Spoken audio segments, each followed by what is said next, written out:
Hello everyone, welcome to Home Cooking with me Hema Subramanian. Today I'm going to share 4 classic chaat recipes that can be easily made at home. I'm sure you guys are going to absolutely love this. You can make these for evening snacks or for parties and enjoy it with your family and friends.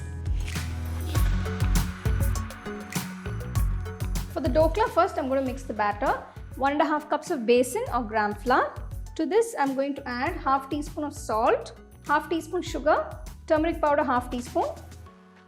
Mix everything together.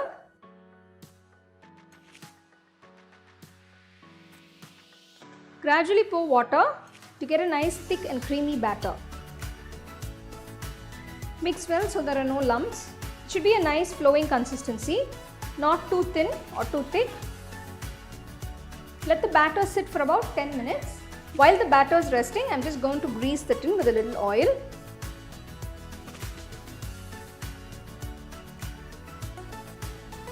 After 10 minutes, I am going to add 5 grams of ENO to the batter. Give it a quick mix. As soon as you add the ENO, you can see the batter becomes a nice foamy consistency. Make sure you mix it well. Pour the prepared batter into the tin. Don't tap the tin, just spread it out evenly on all sides. Now we are going to steam cook the dokla batter. Take a pot, add a little water, let it boil. So now the water is heated up. Place the tin gently into the pot.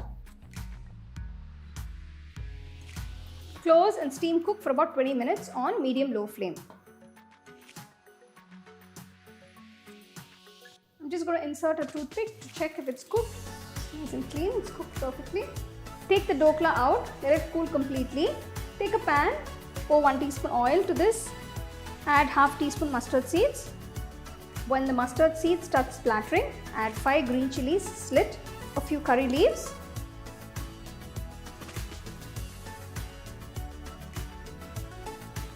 Reduce the flame. To this I am going to add half cup of water. To this add half teaspoon of salt. Add 2 teaspoons of sugar.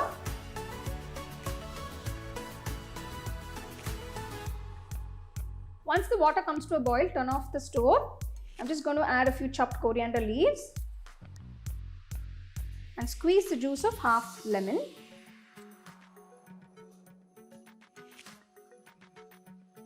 Keep this aside. Now I'm going to remove the dokla from the tin.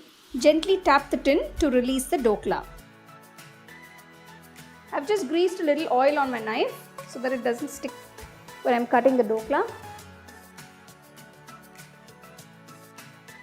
Pour the tempered sugar and water solution onto the dokla. Make sure you cover all the areas. Let the dokla soak in the syrup for about 10 minutes. Garnish it with some freshly grated coconut and some chopped coriander leaves.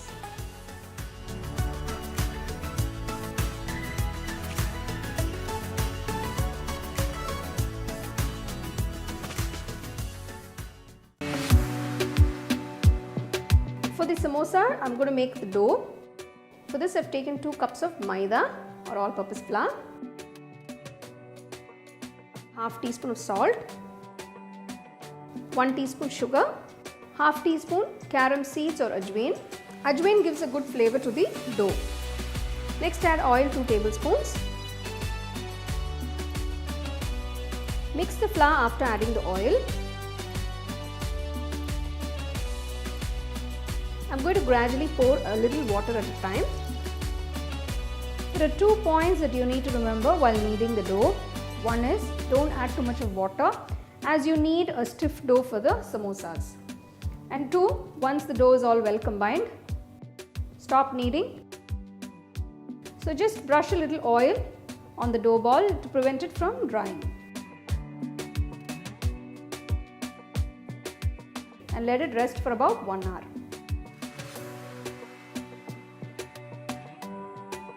Next I am going to make the masala for the samosas. For this I am going to pressure cook the potatoes.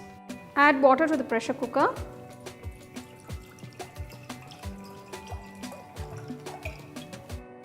I have taken medium to small potatoes, about 6. They have been washed and cleaned nicely. I am adding 1/4 cup of peas along with the potatoes.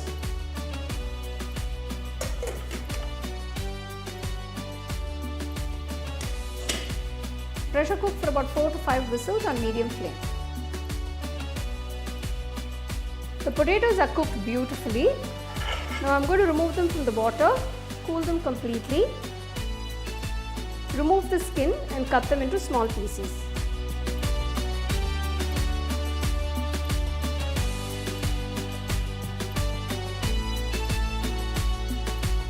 Next I am going to cook the masala. For this, take a kadai, pour little oil, about 1 tablespoon. To this, first add half teaspoon of cumin seeds. Next add a few pieces of cashew nuts, a few raisins,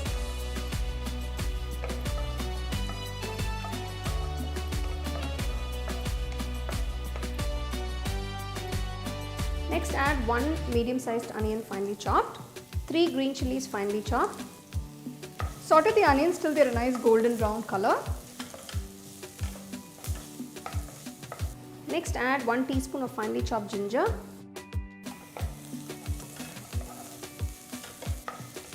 Now the onions have turned to a nice golden brown color. Next add the cooked potatoes and the cooked peas.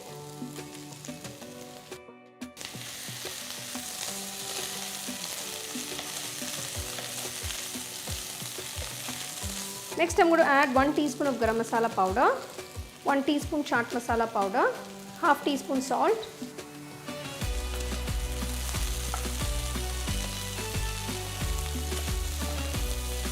Mix the masala well, and if you have large potato pieces, make sure you break them into smaller pieces.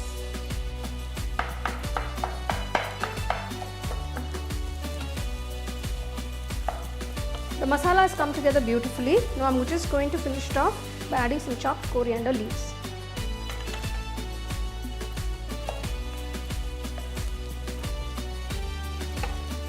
Turn off the stove, cool the mixture. Now we are going to start making the samosas. It's been sitting for about an hour. The dough is a bit soft.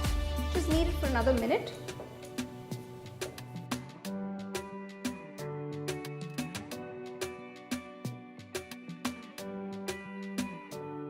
Take a little bit of the dough.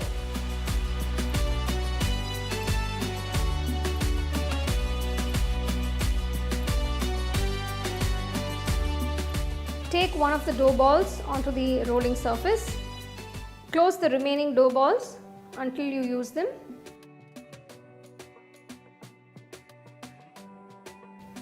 Roll it out into oval shape. It should not be round, it should be a nice oval shape.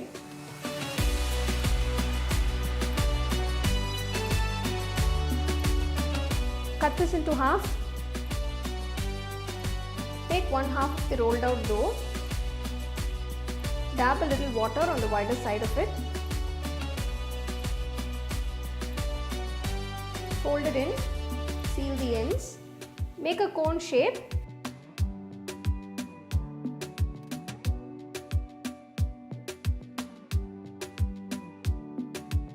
And keep a little of the filling. Make sure you don't overfill the samosa, then it becomes very difficult to seal it. Dab a little water on the ends and make sure you seal it all around.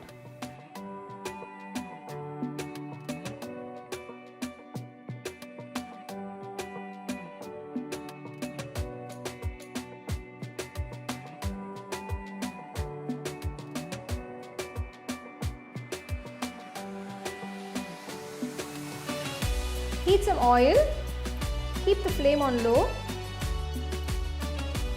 Gently drop the samosas into the oil and maintain the flame on low throughout the frying process. If you keep the flame on high, the samosas will turn brown very quickly, but they will remain uncooked inside. Flip the samosas at intervals so that they are cooked evenly and they have an even color. The samosas have to be cooked for a minimum of 10 minutes on low flame. Once the samosas are golden brown color, remove them from the oil.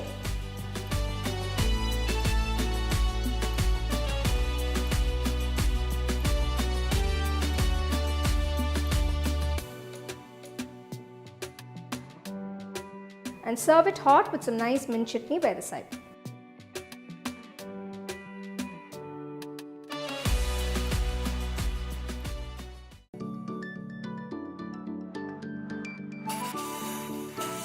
For the Pav Bhaji, first I'm going to cook a few vegetables. To the pressure cooker, add 3 large potatoes that have been cleaned, peeled and cut into pieces, 3 medium-sized carrots chopped, 1 cup of fresh green peas and 1 small cauliflower that's been cut into small florets.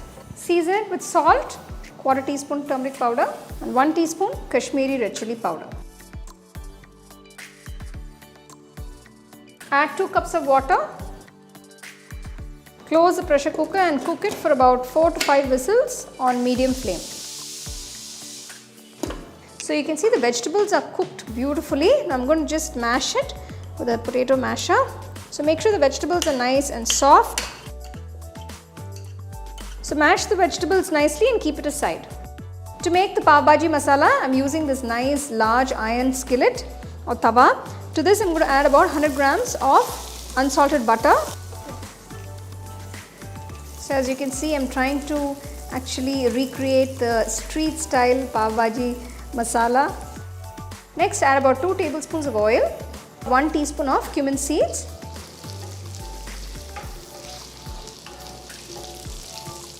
add 3 large onions finely chopped. Keeping the flame on high, saute the onions. So you can see the onions have got a lovely golden brown color to it. Now I'm going to add the green chilies. For this recipe, I've taken 3 large green chilies chopped, 2 teaspoons of ginger garlic paste.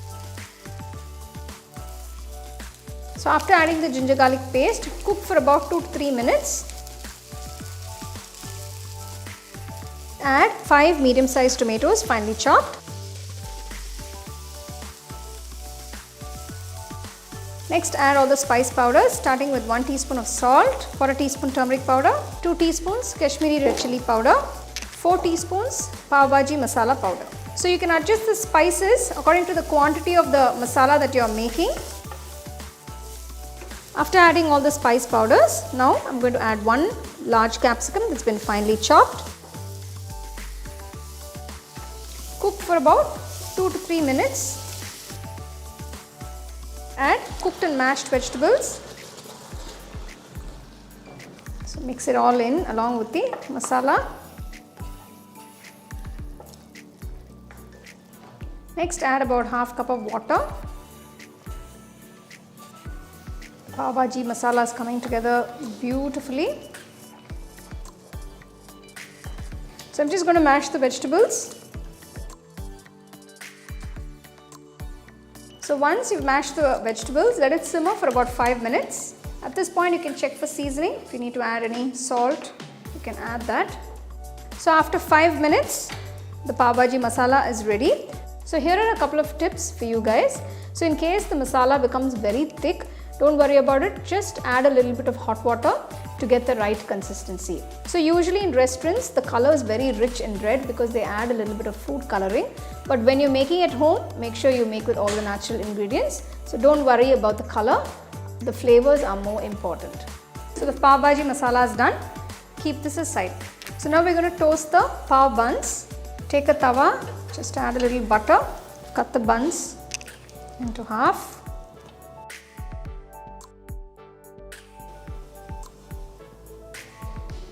Just add a little butter on top of the buns. So once you've got a nice golden color, just flip it to the other side. Once you toast the pav, serve it immediately, nice and hot along with the masala, and make sure you serve it with all the accompaniments. So there you go, here is this absolutely delicious street style Pav Bhaji masala. Now I really enjoyed making this and sharing this recipe with you guys. Hope you all will try it and enjoy at home.